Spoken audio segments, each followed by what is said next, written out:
welcome back to another Renee's recap.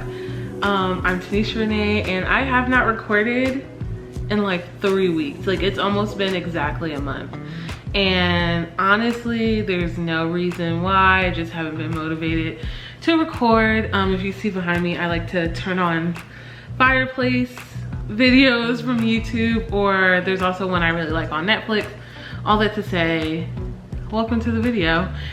Today I'm going to be recapping about a month, and so I kind of wrote out a list of like highlights, and I will just go through the highlights and then sort of like next steps, and yeah, that's pretty much it. There are some other videos that I'm going to record here soon. I just haven't yet. So all that to say, let's get into the recap. So this kind of starts the week of Halloween, if that makes sense. So this week is like the Sunday before Thanksgiving, and so the week I'm recapping is the week of Halloween. Hopefully that makes sense. And then I'll just go down the highlights from that time on. So I went to a workshop on the opioid crisis by Dr. Rachel Winograd or Winograd. Not really sure how to pronounce her last name, but it was so amazing and so compelling, and just probably, oh, I have a list here of the things. Probably one of the better talks I've been to since Pittsburgh. At SLU, there's not as many like academic talks. This sounds weird. So at Pittsburgh, there was like an academic talk almost twice a month for me to go to. At SLU, we do it on occasion. So they have like a Psych-Hi lunch. They have a Psych-Hi speaker, a diversity speaker, and sometimes some other ones interspersed in there, but not nearly as much as I had in Pittsburgh. And so it was really nice for me. I was really excited to go to this academic talk. She really, for me, learning about the opioid crisis is very like, I don't know how to say it, but she put it into very good context about like, this has been going on for a long time. The people who were primarily affected for a long time without help were people of color and poor people, and like now the landscape has started to change because middle class, white, suburban people are starting to die, and that's why there's a lot of grant money coming down.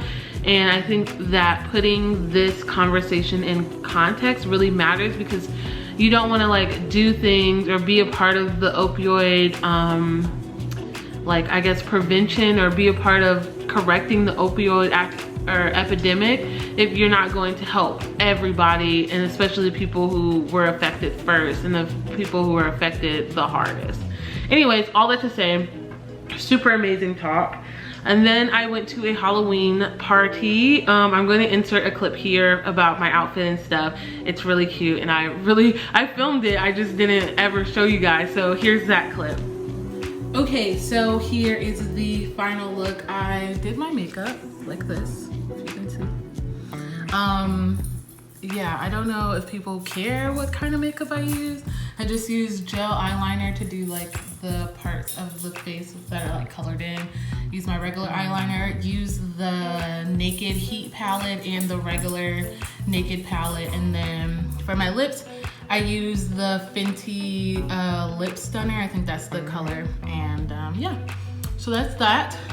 And then I am wearing these shorts, overalls from Forever 21. I got them about 2 years ago. The shirt is from Target. These stockings tight are from Lane Bryant, and I'm not sure where I got these shoes from, honestly, but they're like boots with little fur because it's cold outside. So this is the final look. I'm going to the party. I'm very proud of myself for being social. And yeah, so I will see you guys there. I will record some stuff. I don't know, I might not record people unless they want to be recorded, and that's where we're at. So yeah. So then after that, I started to observe first years, their assessment practices. So how our assessment class works during our first year is you give practice assessments to undergrad students, and then you'll have like an older student observe you. So I got to do 2 of those. Super cool being on the other side and not like actually practicing anymore. It's like a weird thing, like, oh, I know how to do these things now, when like this time last year I was definitely struggling.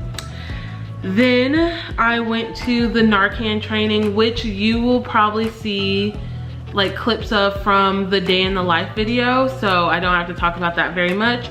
And then I went to the eye doctor, and I think that's in another video before this video. That sounds like so big, but hopefully in the weekend in my life video I talk about my eye problems, and I went to the eye doctor. So then keep going. Another highlight was I got assigned my first assessment case for like an adult, like a adult that's, yeah, like an adult. And this is like my first assessment case that's not being like observed by an older student that is with an adult. So like some of my kiddo assessment cases, they weren't observed by an older student. And so this is like my first one for real on my own for an adult. Super cool, super excited about that. Our ACT intervention is still going. We have 2 more sessions to go at this point. It's just really interesting learning how to kind of like conduct group therapy with adults, and just, it's very different, and just learning that has been really cool, and observing and understanding people's experiences with racism has been really rewarding and really challenging, like learning how to manage a group. And since I'm just observing, it's just been really good for me to learn. I have officially registered for classes for next semester. I'm taking 3 classes. I'm taking human diversity, I'm taking clinical child interventions. It's like psychotherapy, where like this semester was like assessment. And I'm also taking clinical health. I was like, what's the other class? Taking clinical health, and I am going to try to get my thesis defended by the end of next semester, hopefully.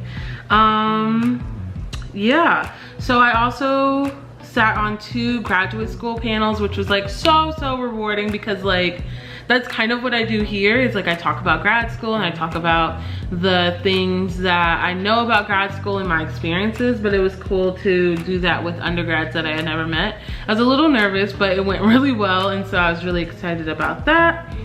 I did my first solo adult testing sessions, went really good. I was actually really, I don't want to say surprised that it went well, but like it felt so good for them to go so well, and me to like feel so competent and feel so confident in my abilities to test. Like it just felt really good. I'm like, wow, I actually know what I'm doing. I actually know how to do this stuff, and it just feels really good.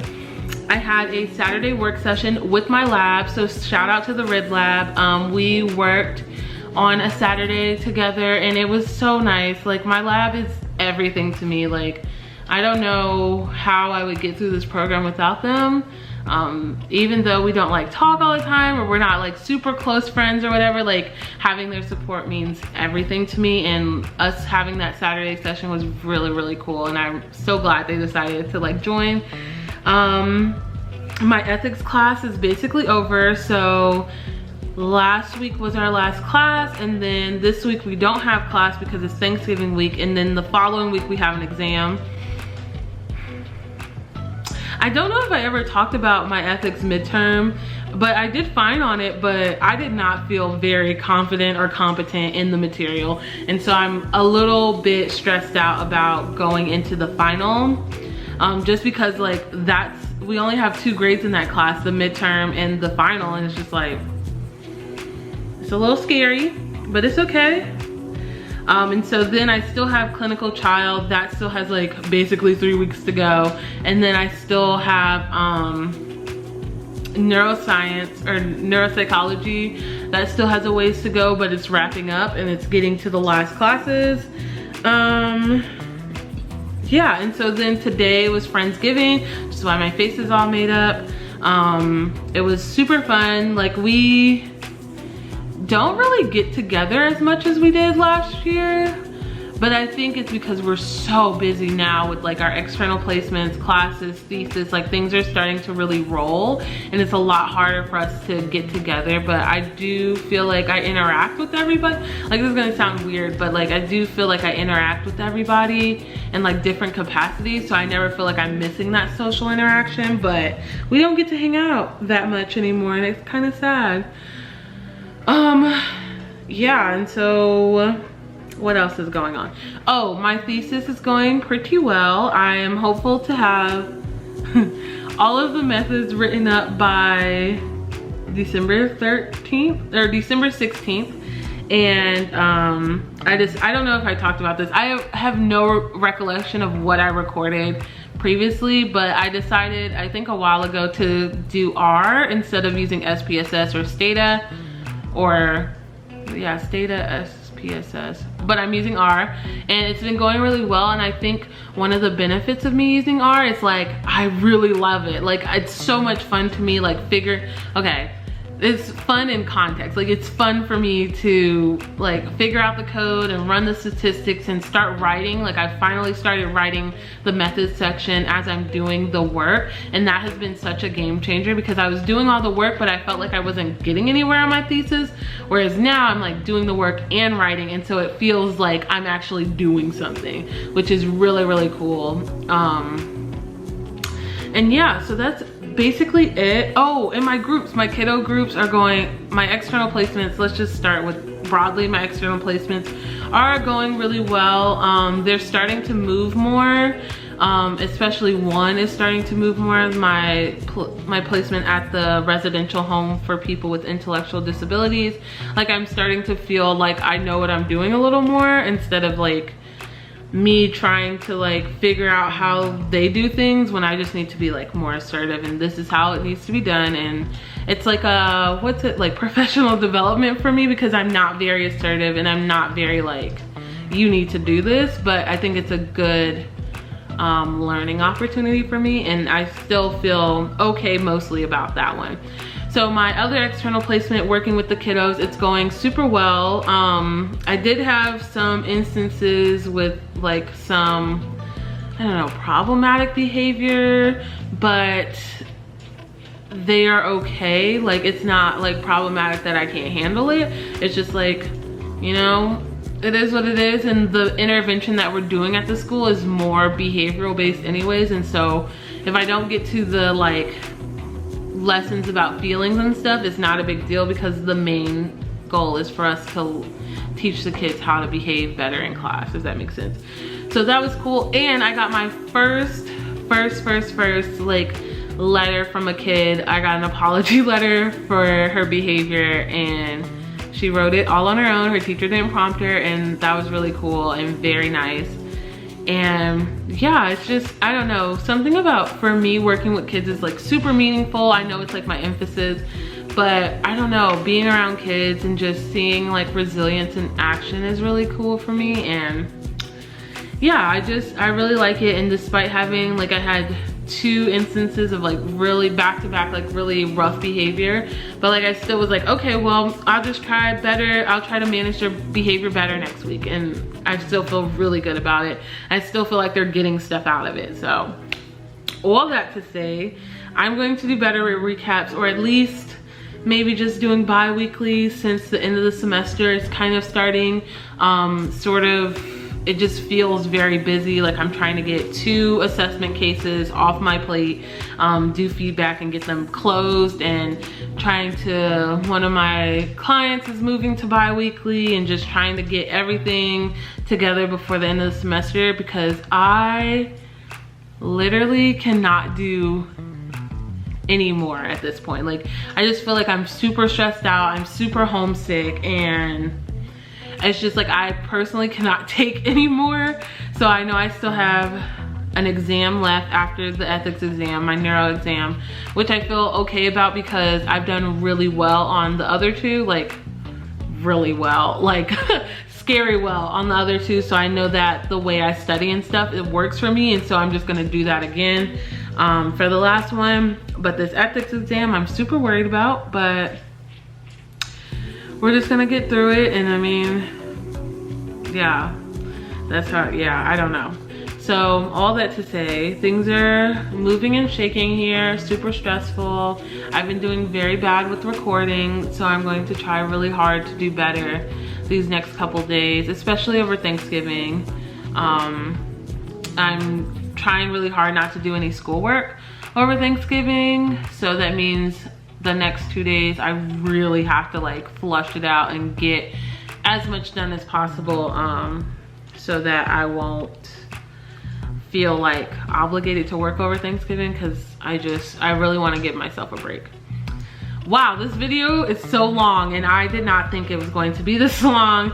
So if you have watched to this far, leave a star emoji or like a fire emoji or something like red for the fireplace behind me. And thank you so much for watching this far. If you are not following me over on my Instagram, do so. I know Instagram's taking away likes or whatever, but I am working on rebranding my channel, my Instagram, my Twitter, all that, so it can be like a cohesive social media package. And so be sure to follow me on my social media at t.renae on basically everything, on Twitter and on Instagram. And yeah, and if you've watched this far and you haven't subscribed and you enjoyed this recap of a stressful month and a half, or a month, or just about a month, be sure to subscribe, and I will see you all next week. Peace out, and I love you all so much. Bye.